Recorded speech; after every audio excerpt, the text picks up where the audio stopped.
Started. We had some technical difficulties, but we are here. If everyone would please rise, we're going to have a moment of silent prayer, and then Mr. Wilson is also going to lead us in the Pledge of Allegiance.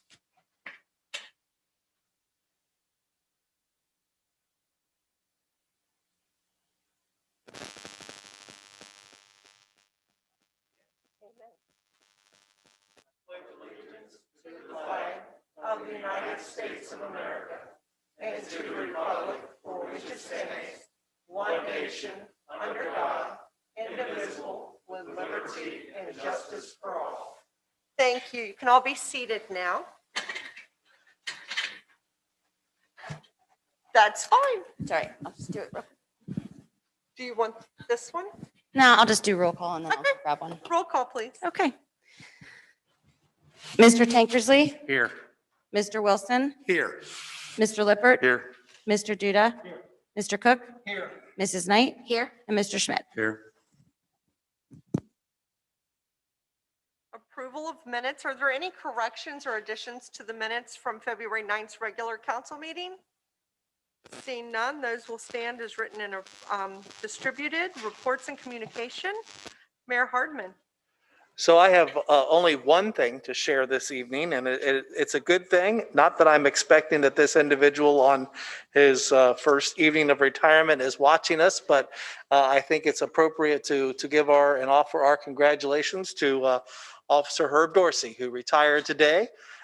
He started with us back in July of 2000. Before that, he served in the Army, and then he also served in Jefferson County Sheriff's Office. So with over 25 years of service, we want to just thank him for his work here at the city of Sharonville and wish him all the best in his retirement. One of the neatest things about him, as far as obviously other than his work as a school resources officer, but during his years of service, he won over 25 gold medals at the Ohio Police and Fire Games, as well as a gold medal at the World Police and Fire Games for weightlifting. So if you didn't know that about him, now you do.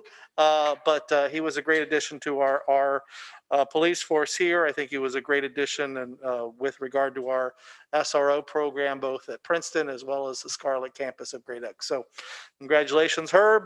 I know you're not watching. I know you're not listening to this, but I'm sure it's still appropriate for us to provide our congratulations. That's all I have for this evening, unless anybody has any questions for me. Any questions? Seeing none, we'll move on to our Safety Service Director, Mr. Lucas.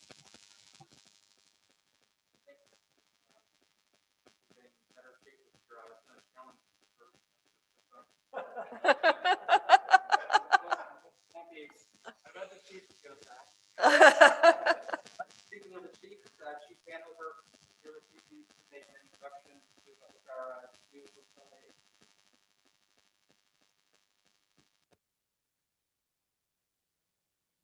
Good evening, everyone. I'll make it kind of brief, I guess. I want to introduce our new hotel liaison, Mike Mathis. Mike started with us, I believe, on the 8th. Is that correct? February 8th. So he's starting his third week. I know we brought it up last week at council about Mike starting. Mike Mathis. Mike comes to us with 34 years of experience in law enforcement. Really used to affect our lodging industry here in Sharonville, and has a background in doing a lot of these types of things. Mike is retired. He's Freedale was perfect retired there last year in January 2020. He got up to retirement. With that, I'll turn it over to Mike. Perfect. I'm not sure you guys want to hire me because I think 2020 is my retirement year. Because it was. Very excited to be here. Everybody in the city has been great. It's been very gracious at the police department. I'm learning your city. I'm learning your lodging industry, and I'm very excited to dig in and to meet the 3 goals that I've set for this position, which is safe, clean, and prosperous. That's what we want to see our hotels be, and that's what we'll work for. So, thank you very much for this position, and look forward to working with you all. Thank you. Welcome to the city. Thanks, everyone. Thank you. There are 5 pieces of legislation this evening. Ordinance 2021-09 is an agreement with the Finders Group. The thought was to get a secondary engineering agreement in place with them. Sam Morton from Finders is here this evening. If anybody has some questions for him. Did anyone have questions? No, thank you, though. Thank you. Excited to get started. The next item up for consideration this evening is Ordinance 2021-12E. This is a $50,000 grant to the Fine Arts Center. If you recall, we had about $700,000 CARES Act money in our general fund, and $200,000 was allocated for our small business aspect of that grant, and $50,000 of this. The thing with the $200,000, however, is we're almost at the end of that. We'll be approaching a lot, maybe next Tuesday, essentially add money. Get their thoughts on adding money to that. Ordinance 2021-13. Got here tonight, but concerning the health and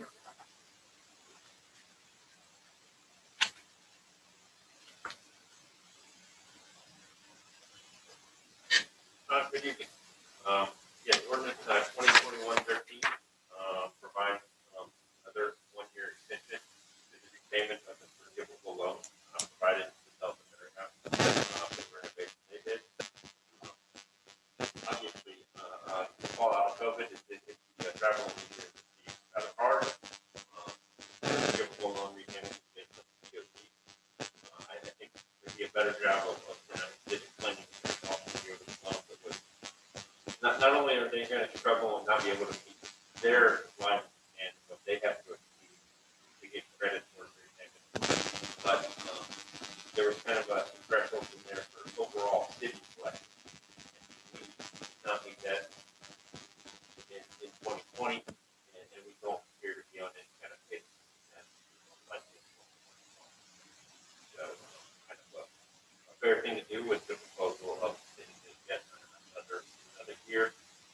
So there'll be a 5-year window that we will come here like this 2022, and we'll run towards the payment.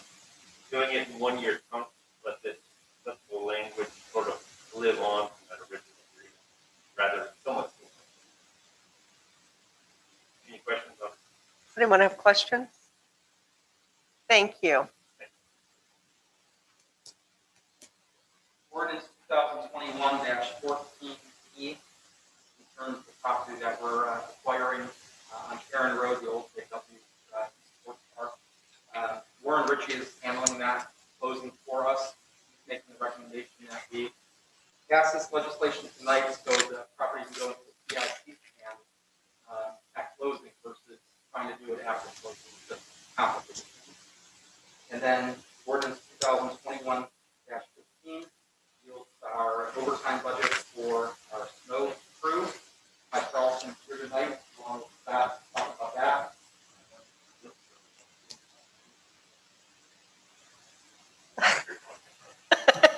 Is there anything more to say than there's been a lot of snow I was going to say. on the weekend Mike wanted to say a few words. during holidays, and our guys are doing a great job, and Yes. they need to be paid. But That covers it really well.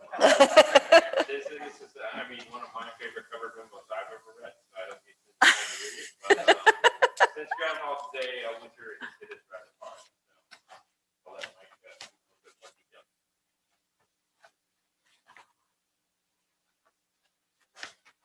As everybody knows, Public Works has been a little busy this winter. Little things last Monday, Tuesday, drove a combined 3,800 miles. Wow. Very impressive. What's even more impressive than that is we had no major equipment. We had a minor problem with a plow. We have identified and fixed. But as far as truck breakdown, equipment failure, that's why I'm here tonight, because on behalf of the Public Works Department and all my guys,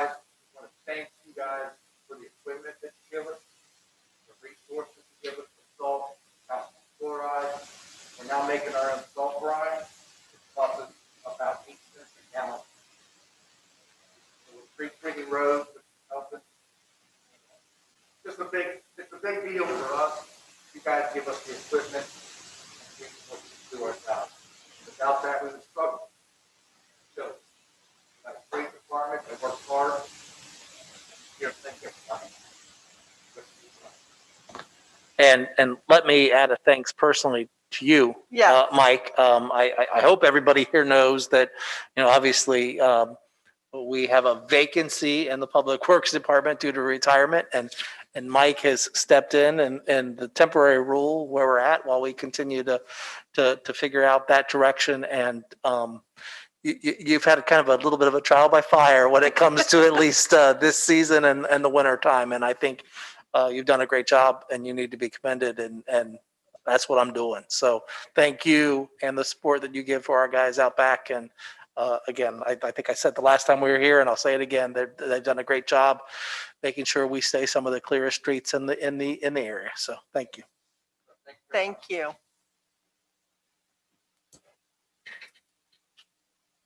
Is that it? Did anyone have questions for Mr. Lucas? Seeing none, we'll move on. My report this evening, I really don't have a report. Two of our council members got older, and I know you can tell. One is older today, and they're both sitting over at that table, these two gentlemen over here. So happy birthday to both of you. And Sue was this past weekend. Sue got younger. But she's not She getting, got younger, though, I think. she's not getting older, boys. Only you are.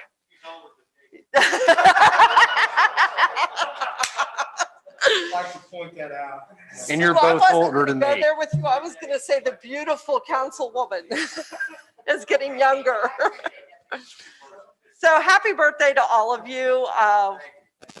Hope you had good birthdays. So we'll go on to our clerk of council, Mrs. Buhite. He was saying it wasn't.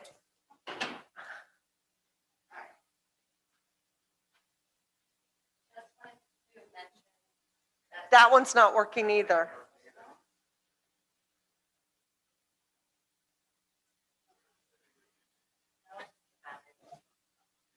Where's battery? Huh?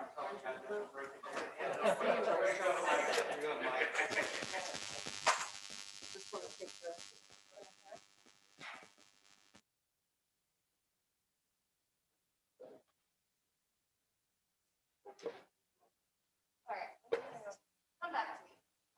Okay, that's fine.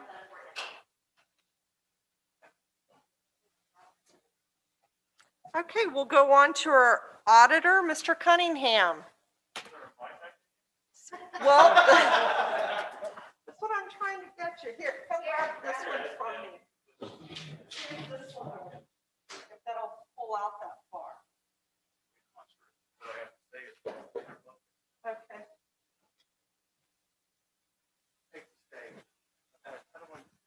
Hello? Okay. Here, Ed. Okay, can you hear me?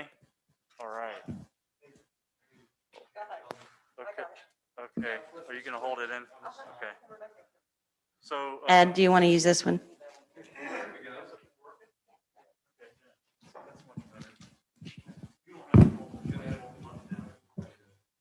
lots of technical difficulties this evening. Technology, it's great when it works. Yeah, it's okay. Not gonna spend a lot of time talking about what happened in January because, it's kind of uneventful 1 month through the year. 8% through the year. I think we've actually spent about 5%. So we're not going to get too fired up about that. If you look at the month to date, year to date receipts, expenditures, and balances, I think this is the form that you guys all get on your email. One of the things you may notice is our working cash is less than what we normally want it to be. That's because of the amount of open POs that are out there right now. So, which is normal in January. There was a whole bunch of POs that were approved early on in the year. So things look a little wacky. So we're not going to get excited about that either. So that's my report. Thank you. Any questions, anyone? None, thanks. Terry, do you want us to circle back around to you? Okay. Let me just mention that the The Dem House, which is located at 1508 East Kemper Road, has filed a new liquor permit application. So after no objections, that was remitted back to the Board of Liquor. Perfect. Thank you. And we'll go to our treasurer, Mr. Irie. Good evening. As Mr. Cunningham indicated, not a whole lot of information to convey for January. In terms of collections, as you saw from the tax report, that we are actually up over last year's numbers for January, 4.86%, which is a little surprising. But then, as Mr. McKeon pointed out in his distribution, that was because December had a 3 payroll month, so that probably accounted for that. The lodging tax is still down 51%, but again, note that that's the comparison is the pre-COVID numbers because January of last year was obviously prior to the pandemic. So we won't really have a feel for true collection numbers, I imagine, for a few months into this year. So that's all my report. Thank you. Are there any questions? I don't see any. Thank you. Our law director, Mr. Pete Meyer. Thank you. And tonight we have our fire chief, Chief Mousa.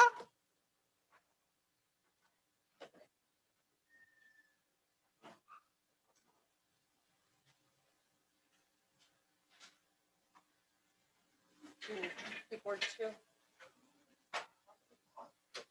Okay.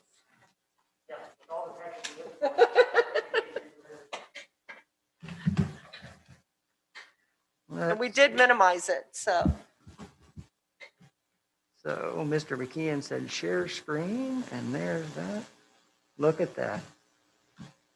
And I recently had my eyes done, so I can actually see this now. And that is a wonderful thing, just for the record. Okay, well, Mayor, Council, it's a pleasure to have the opportunity to present the 2020 Annual Fire Department Report here to the city and the citizens. To once again have the ability to brag on my people and my department and to express our gratitude for all, like Mr. Carlson echoed, your support in what we do. 2020 was indeed a year. And if you're not a first responder, I know you can appreciate it, but you don't understand really what fire, police, the medical professionals went through this year. The amount of stress that is put on someone, I don't think can be underestimated. Going into a pandemic where you really don't understand what's going on, and neither do the medical professionals when you've got the CDC telling you different things, and you're in an ambulance and trying to figure out what's right. And from day to day, it seems like I was putting out emails about what the new PPE requirements were, what the new policies were going to be. Mr. Lucas and Mr. Powers and myself and the mayor and everybody was going through about what we wanted to have done, how we were going to protect our people, and basically giving it the best guess. I am happy to say what we did appeared to have had been effective. Even with the hundreds of encounters we had with COVID patients here in the city and around, we did not have an outbreak in the fire department. We had a few people that did actually come down with it, but we didn't lose a unit day. We didn't lose a station. We planned for all that. So that is huge. That's a positive. And that goes back to the fact that we did plan for it. We did do what was considered to be the best practices, and we enforced that, and the guys followed through with it. One of the other things now is we are dealing with some of the fallout from that, from the years-long stress. One of the things I want to focus on in 2021 is what I'm calling our 4 tenets. And to do that, it's to make the firefighter whole again, focusing on embodying kindness to everyone, efficiently training, performing proficiently, and comprehensive fitness, both mental and physical, as we deal with everything that has gone on. They call it the COVID-15. The firemen were not exempt from that. And, again, the mental health stress that it brought upon us, needs to be dealt with. And we plan on doing that in the upcoming year. This year, instead of dealing with, how much gas we used or how much we spent on maintenance necessarily, I chose to focus more on the people that made it work last year, the people that continue to make it work today, and that interact with our citizens and do so in a glowingly positive fashion overall. Our personnel change has not really changed much as far as the structure. One thing you will notice is we currently have gone from having 3 captains to 3 battalion chiefs. That is more of a rank change, not so much a duty change.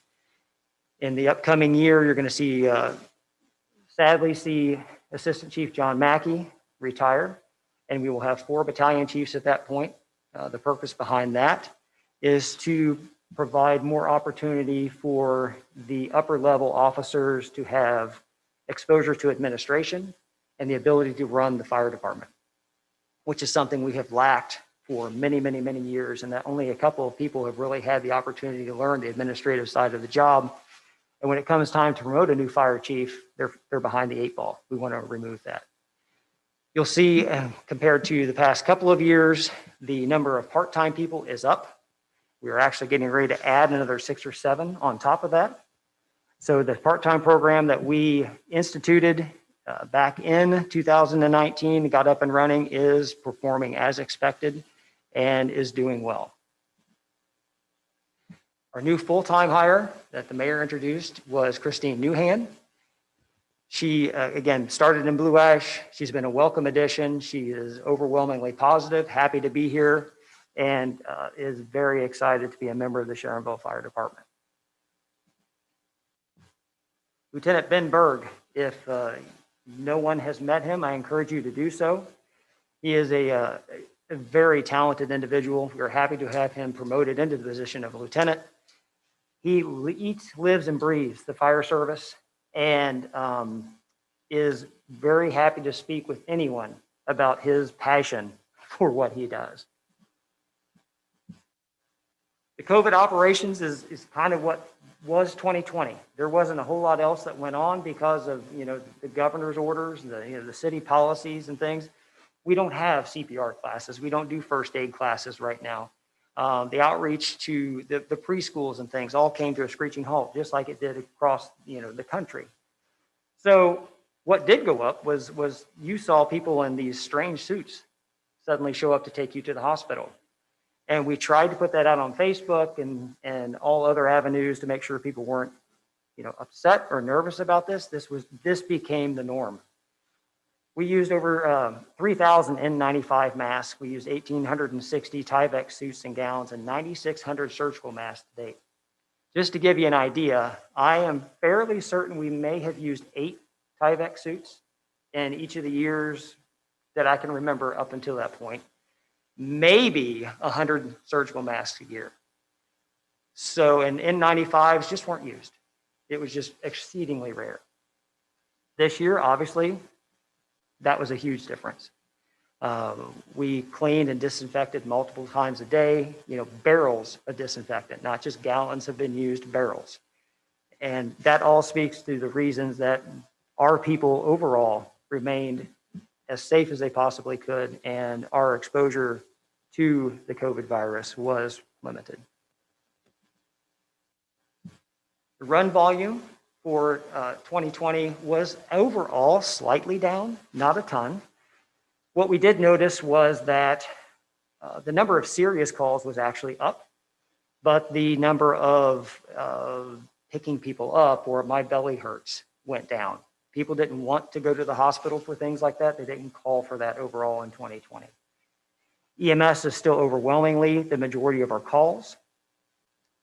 The fire volume remained actually relatively consistent. It was slightly up, but most of that had to do with the additional EMS assist that the fire trucks go on. So EMS runs account for about 57% of all the fire calls that happen in the city. For 2020, we actually went on, as far as the fire department, 177 motor vehicle accidents. We had 11 entrapments. We had 95 actual fires. 55 of those were structure fires, 43 in buildings, 5 are related to cooking. 7 were just trash or other rubbish. And then we had 18 vehicle fires. And again, the number of false calls and things like that was down. We had 258 good intent calls where people had wires down or, steam mistaken for smoke, and then 284 false alarms. Other than that, again, you'll see without the thing there, our overall run volume is fairly consistent. Volume by station is again fairly consistent to what we've seen in previous years. I did change the chart just a little bit. EMS, you'll see that Station 86 is still the busiest, Station 88 is still the slowest, and that mirrors itself in fire calls as well. So Station 86 actually runs about 5.5 EMS calls a day, and which is 67% more than the 1.8 that Station 88 actually runs. Station 87 falls in the center with right about 3 a day. But again, that's to be expected based on where they are and what happens.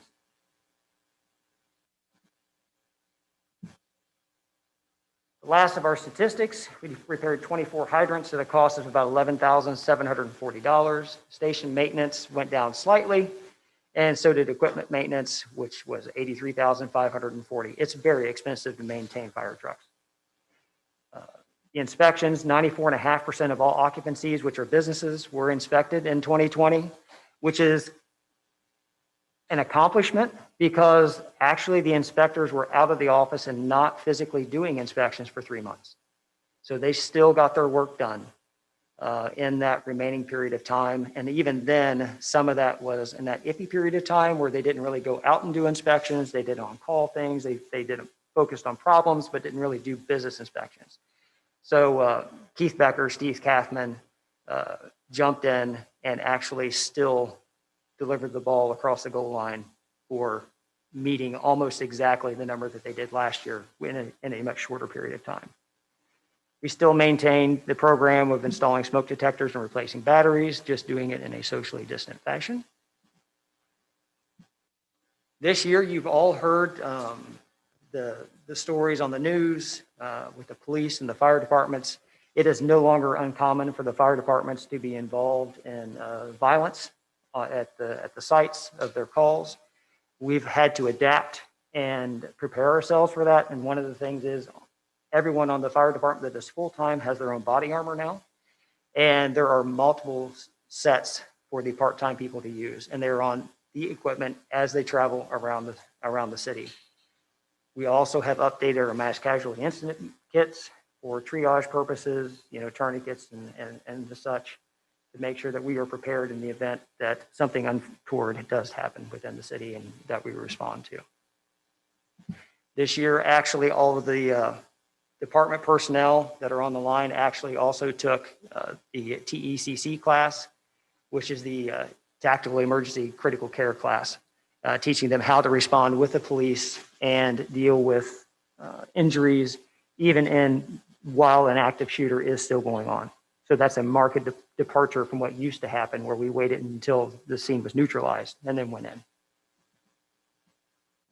Education has been and always will be a huge focus for myself, and I push that down onto my employees as well.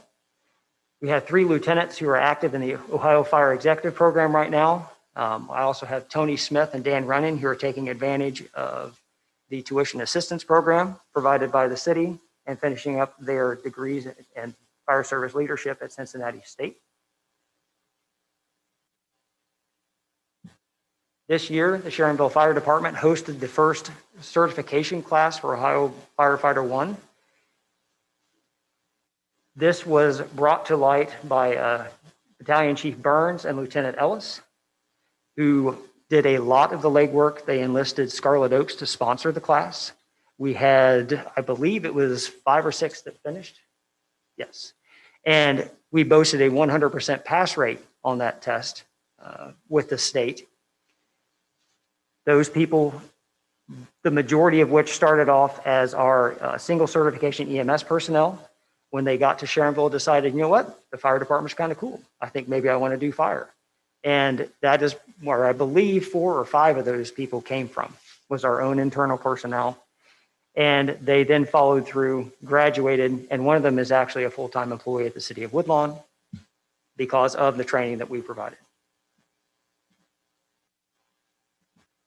The other big thing for the year is the completion of the downtown station, the Chief Robert Jager Memorial Station 87.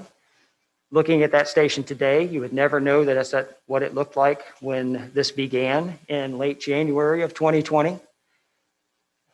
It was not without its bumps in the road, of course, but overall, the project did come in under budget, and the mural is still being wrapped up, but the building, both on the inside and the out, I think is a stellar success.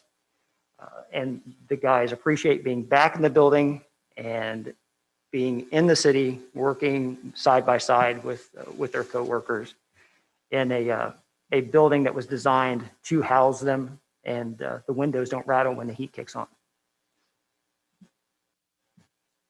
Part of that, of course, was made possible by the huge gift of the Blue Ash Fire Department in the city of Blue Ash. Engine 87 was up at the Blue Ash Fire Station on Creek Road and responded down into the city, helping us maintain our very similar response times and coverage that the citizens enjoyed while the medic unit was in the house that we rented. Blue Ash didn't take a dime from the city of Sharonville for that. They remodeled the inside of their station. They were very, very good neighbors.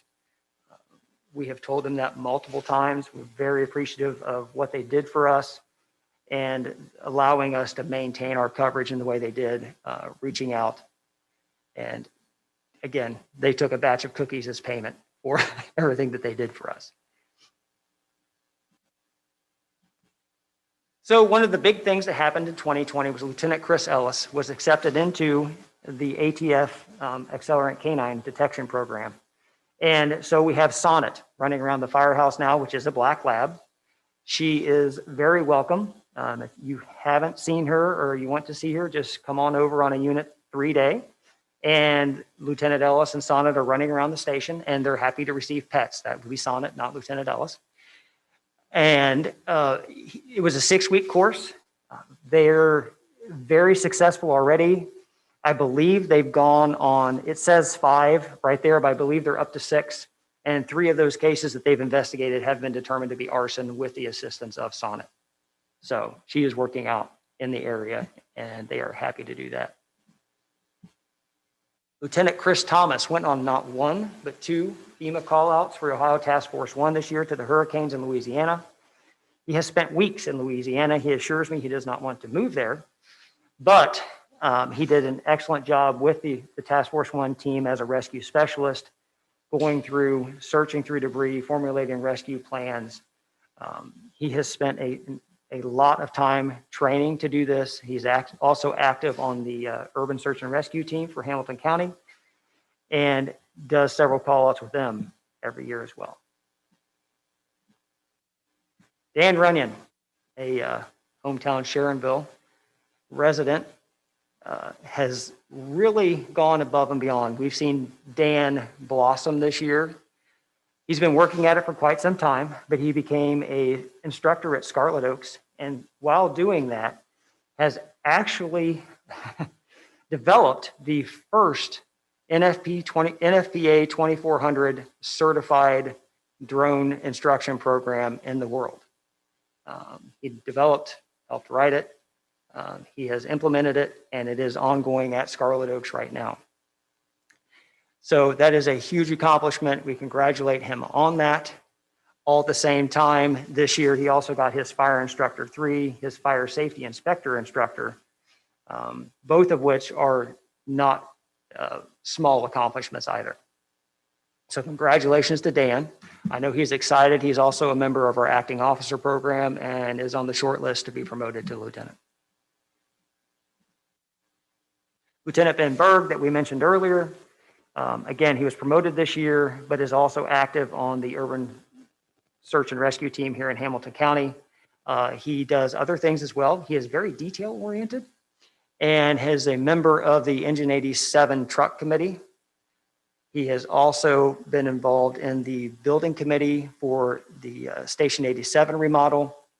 He's very good at relaying his concerns and what he would like to see and those of his peers.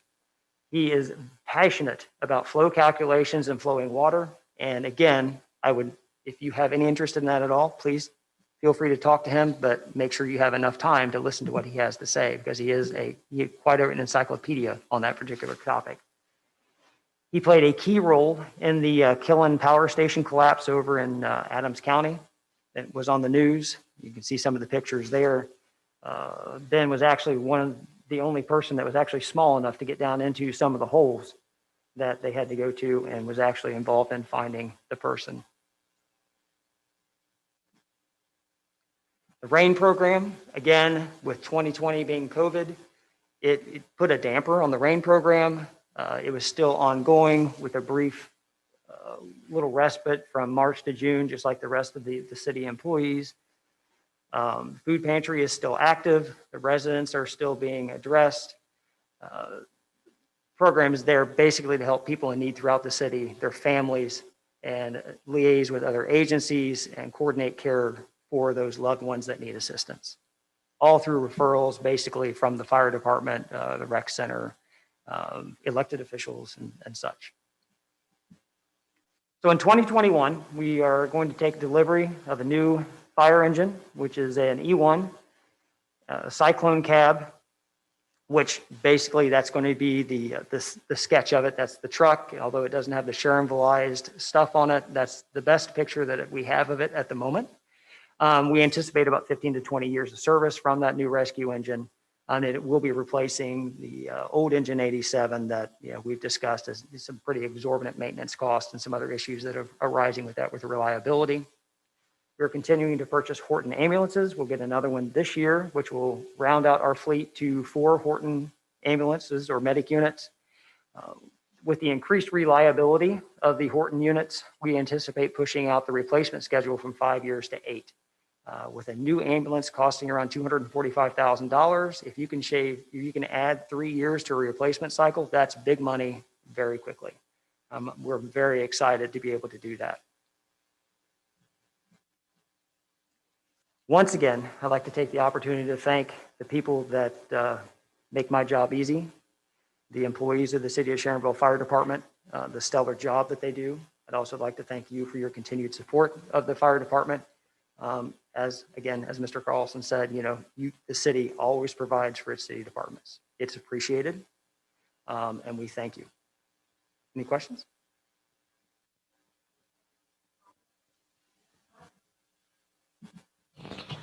Yes, I just want to make a comment. The squad was at our house last Friday. My mother's, she had fallen at 5 o'clock in the morning, and they were there lickety split, and they were awesome. She was very comfortable with them. She's 91.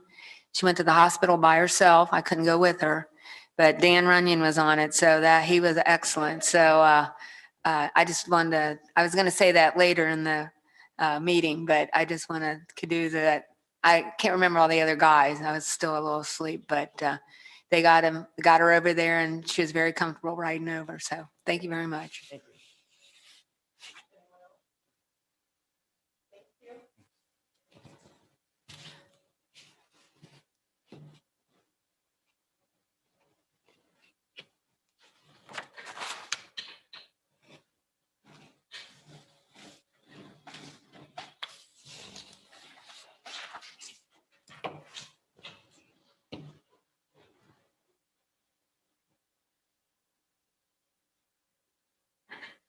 Okay, now is an opportunity for residents that wish to be heard and here at the meeting. If you want to be heard, come on up and give us your name and address, please. Jim Schmidt, 12215 Pickwick Place. 2 weeks ago at the last council meeting when I was here, I thanked Public Works for the job they did on the streets. Thank you again. I did pass several trucks and I rolled down my window and stuck my thumb up to tell them, great job. Also, I'd like to thank all of the members of the Sharonville Fire Department, and I wish the chief was still here, the Sharonville Police Department. The services they do are unbelievable and very, very much appreciated. Thank you. Anyone else wish to speak this evening? You just gotta come up, come on up.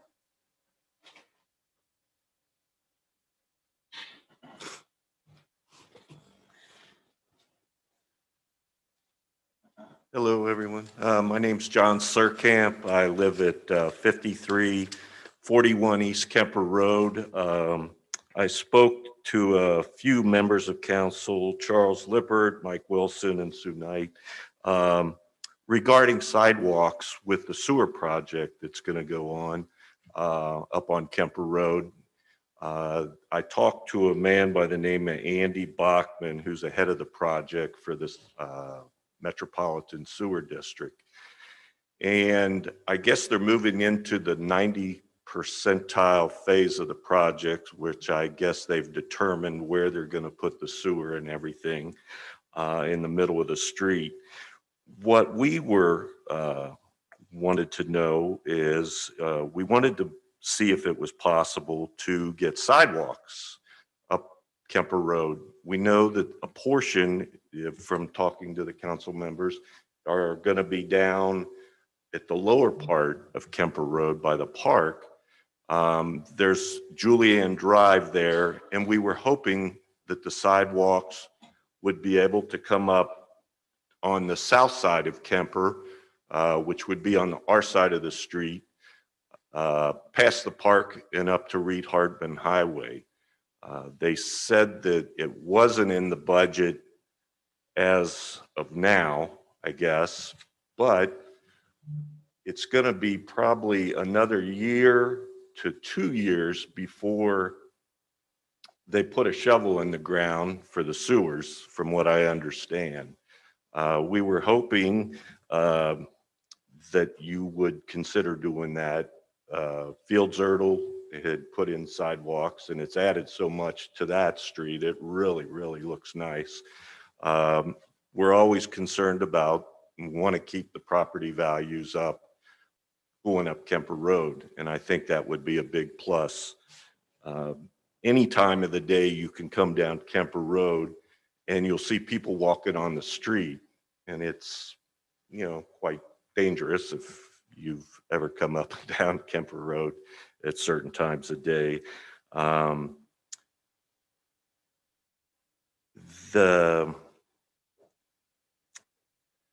We've talked to a few neighbors going up the street. My brother-in-law here, who is here also, he might come up and say something, but that are in favor of having sidewalks put in.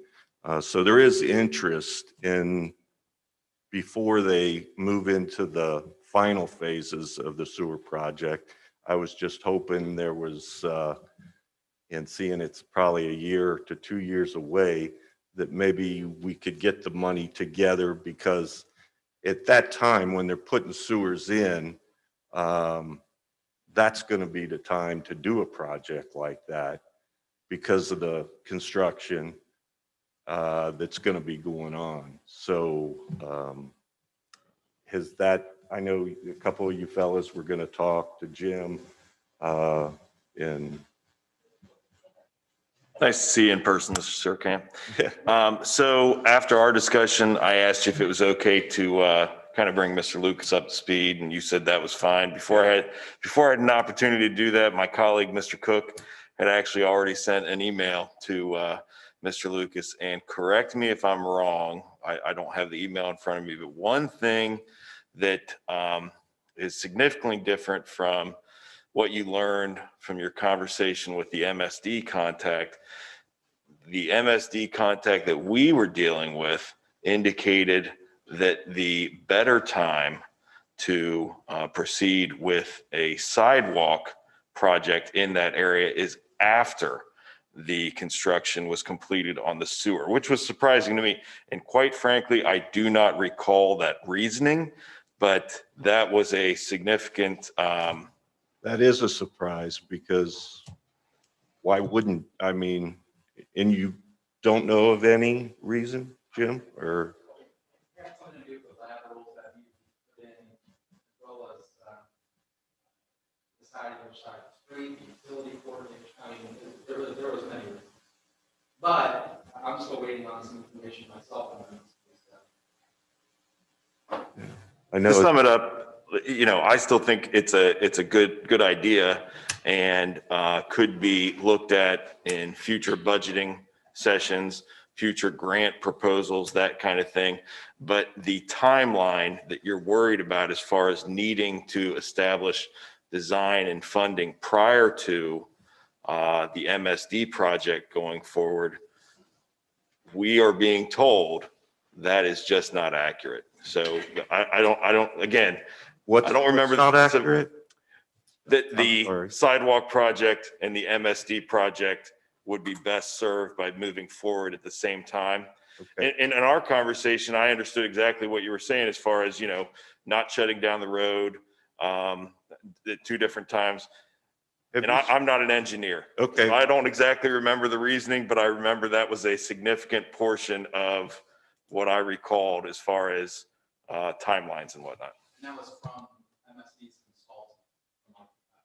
Okay. Well, the gentleman I spoke to, his name is Andy Bachman, and I'm sure he's talked to you before, Jim, and he is the one that told me, he wasn't speaking officially for the Metropolitan Sewer or for the city of Sharonville. He just said his personal opinion was that would be the time to tackle it because there is going to be significant construction in the area. I can't imagine why that wouldn't be the best time. And I know sometimes when things get pushed back, they sort of disappear. I mean, if the council is saying that, yes, they're committed to that, then yes, I can be patient and I can wait. But I know that those projects were done at Fields Erdel Road at the time they were putting their sewers in. So if it could work over there, why can't it work? Well, that's not quite accurate. So It's not? Fields Erdel Road that was a project that we as the city of Sharonville did as far as redoing the whole road.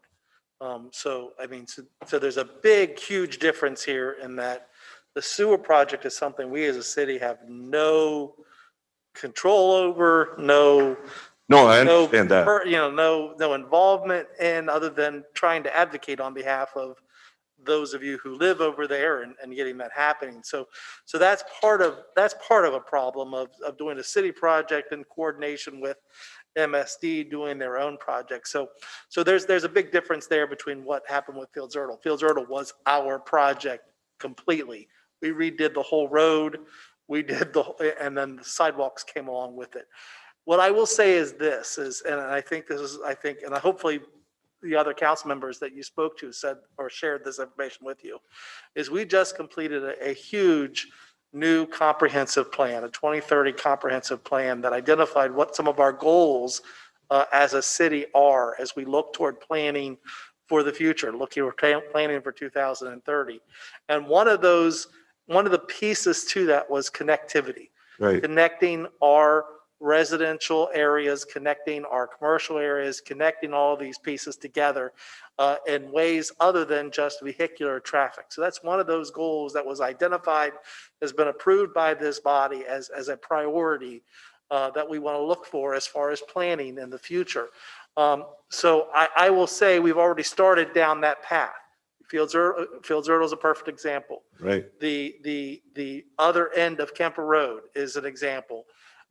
Going up 42, we hope within the next 3 to 4 years, because we got a grant to make it happen, you're going to see a sidewalk that connects downtown Sharonville up to Kemper Road via Route 42. We're looking at some additional sidewalk along Kemper Road in some portions of area where there's not sidewalk. So we are constantly, we redid a sidewalk up on Plainfield Road within the last 5 years. So we are constantly looking at the needed areas that we have. Your neighborhood, that end of Kemper Road is one of those. Cornell Road is another one that I think we've been hearing, I know I've been hearing for over a decade, if not longer, of the need to connect Cornell Road as well. So, but they are also big dollar projects. And that's something that we as a council, as we continue to look at how we fund these things, Are there grant programs that are available to make them happen? So can I say, or, council members say, yes, we can commit to having this done in 2 years? I can't tell you that right now. No, I wouldn't expect that. But what I can tell you and what I can guarantee you, at least from my standpoint, and I think you probably heard it from the council members that you've spoken to, is that it is a priority of mine as the mayor of the city that we want to see all the areas of our city, or especially our residential areas, connected to our major attractions like Sharon Woods, like downtown Sharonville, like the Northern Lights District. And that is a goal as we look toward the next 5 years, look toward the next 10 years. How do we make that happen? And when we prioritize those things, we also need to look at how we prioritize our resources to make those kind of capital outlays take place. But I think that's the best I think that we can share with you right now. I don't think the coordination between the sewer project and this sidewalk project is, not just from what MSD consultants are telling us, but as far as where the sewer is going to go in, there really is no good, bad because of trying to do it with the sewer project. There's a lot of bad stuff with it.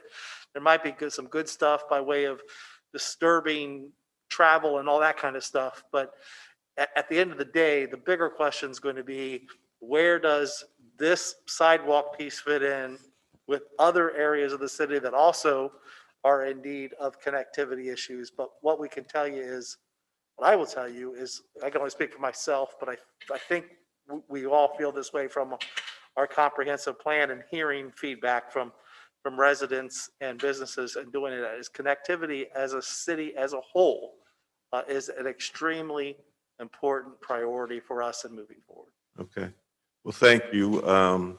And I'd like to thank the police department and the fire department. They do great work. Mark, I can't believe you didn't have a report. What a gig. Thank you very much. And just on that, there's not anything I can do as far as a citizen getting petitions signed or anything like that that would make it push it to the forefront anymore, or just? I think from a council standpoint, we always love to hear from residents and one of the Kemper Road portion of the sidewalk that we are doing, we all thought up here was a great plan. Yeah. And we had a little bit of a setback on that because of there were at least some residents who didn't feel like they wanted sidewalks there.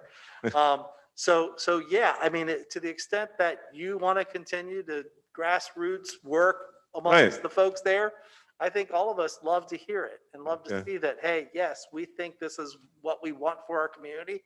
Because if you don't do it, we're going to do it before we go out there and spend the money. Right.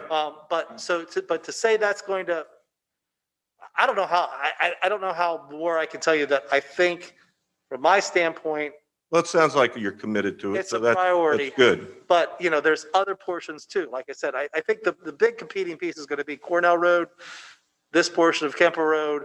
Where do they fall into the possibility of being done?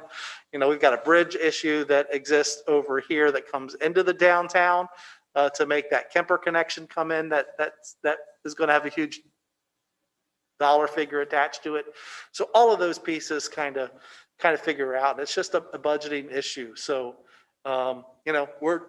this is the body that's up here now. There could be a different body up here next year. There could be a different body up here in 2 years. Well, exactly. And But sort of what. from a long-term planning standpoint, I think the stuff that we've put together and the experts that we've paid lots of money for have said this is something we should care about and we should be prioritizing. And I think that's where we've shown that in the past, that it's a priority. And we've been doing that gradually. We just can't do it. Right. The dollar figures are such, we can't just snap our fingers and it doesn't. I understand. So. I understand. Thank you very much. Appreciate it. One other thing about that project. MSD's consultant initially told us 2025 was the construction period. Now we're hearing 1 or 2 years. So I've asked MSD to provide me an updated best guess of when that's going to happen. Hopefully they get that by this week. But as we all know, this project started in 2010. So Anyone,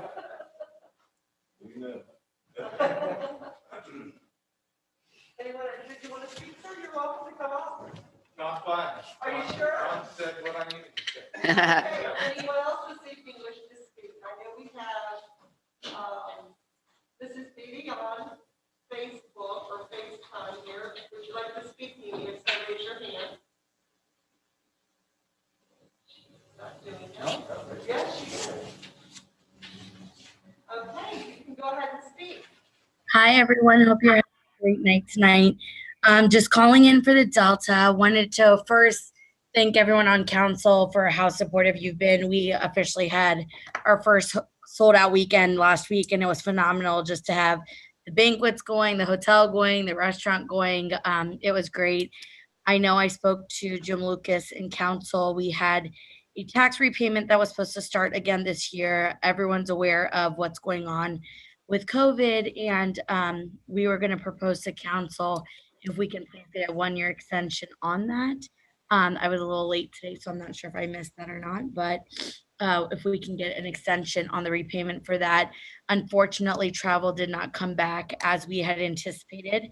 And currently, all of our social events are still being delayed. As you know, with the no dancing restrictions still in place, it's kind of made it really hard to do weddings right now. So just asking if council can review that policy and see if we can get a 1-year extension on that repayment. And it is on our council agenda tonight. Fantastic. Thank you so much. And again, thank you all for your support. Thank you.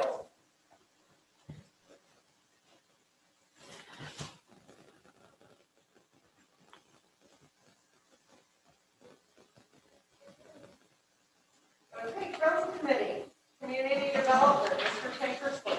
Thank you. I've already submitted my community development report to Mrs. Buhite, and thank you very much for the birthday wishes.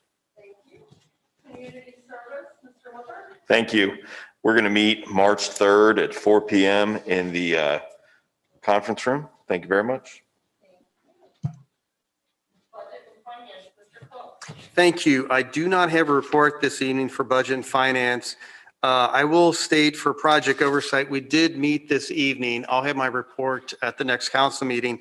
But essentially, we reviewed the projects that are current and future. We looked at the format so we can report out efficiently and quickly for all the council members. And I'll have a little bit more in my report, but progressing very well. Thank you. Again, thank you for the birthday wish. And tonight I'm going to honor all the office workers, the people that are behind the scenes and they're not getting any, just good job and attaboy. So just all our office workers in the city. Thank you. Law and public safety. Thank you. The next Law and Public Safety Committee meeting will be on March 2nd at 4 o'clock here in council chambers. And birthday wishes to all our members. Congratulations. Thank you. Thank you.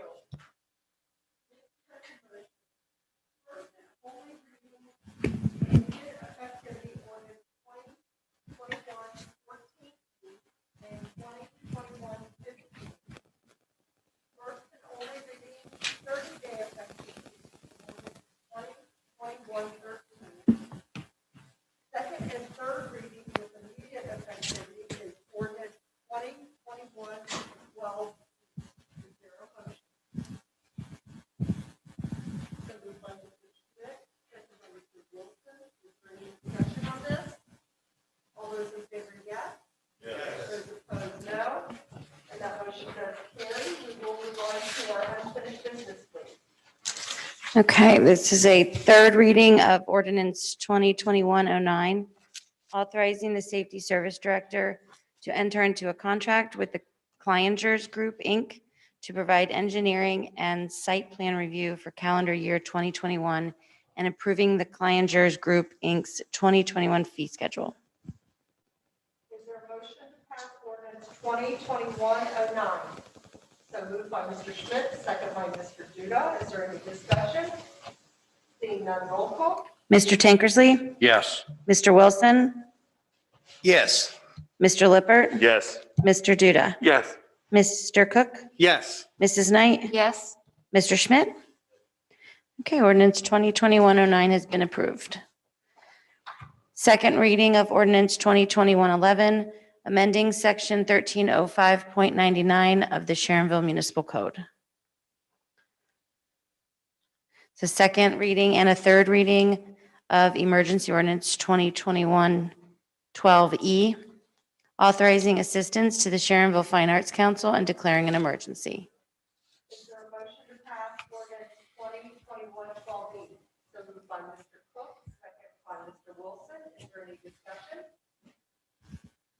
Seeing none, roll call. Mr. Tankersley, Yes. Mr. Wilson, Yes. Mr. Lippert, Yes.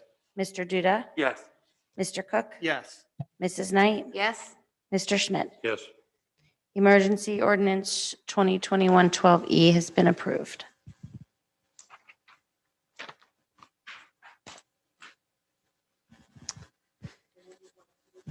All right. First and only reading of ordinance 2021-13, authorizing the Safety Service Director to enter into an amended economic development with Marriott Delta Hotel.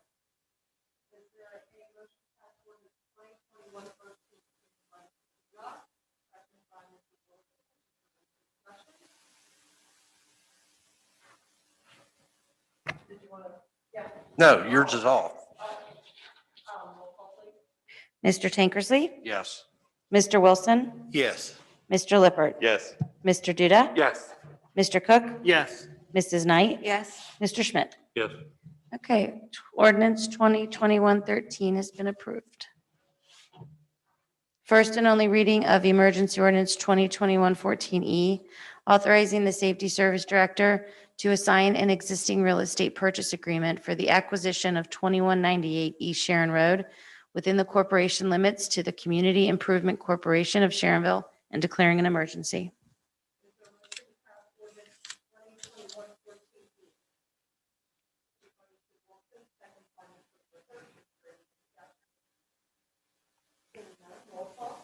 Mr. Tankersley, Yes. Mr. Wilson, Yes. Mr. Lippert, Yes. Mr. Duda, Yes. Mr. Cook, Yes. Mrs. Knight, Yes. Mr. Schmidt. Okay, emergency ordinance 2021-14E has been approved.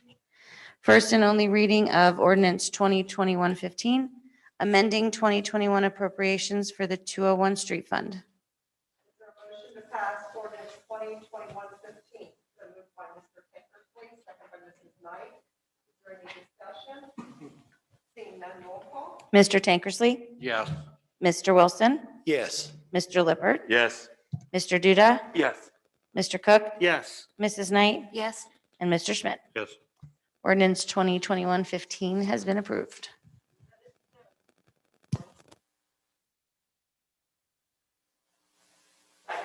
Let it stop.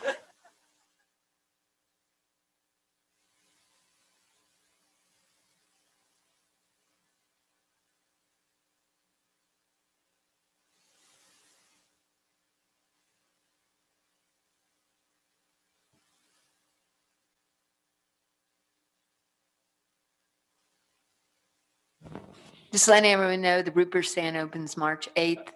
They are having a family and friends soft opening, and it's a secret, on that Saturday, March 6th, so. I know. It's they're- out now, he's yeah. putting something out. Yes, you are. Especially the Amy Hardman. Any other matters this evening? Mr. Wilson? Yes, I'd just like to take this opportunity to say something on behalf of the Princeton City School District for Officer Dorsey. To watch him as an administrator in our middle school and high school buildings and handle time after time very sensitive issues with our young people and also with the families in our communities. On a daily basis, he delivered great service to our community. And it was just impressive. Every time that it seemed like that he always knew the exact approach to take, the things to say correctly, and he was obviously well-trained to handle those situations. And our school district, Princeton City Schools, benefited greatly from his service. And so on behalf of Princeton City Schools, I would just say, Herb, what a great job and what an honor it was to work with you, and enjoy your retirement. Thank you, Mr. Wilson. Very well said. He was a gem, wasn't he? And the relationships with children that he had was fantastic. Anyone else? Seeing none, is there a motion for adjournment? So moved by Mr. Chambers, please, second by Mr. Flipper. All those in favor, yes?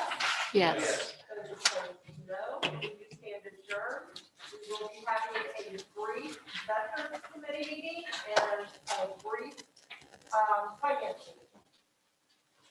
So please sit. We're going to get one of those groups. Veterans, would you guys like to come up here real quick?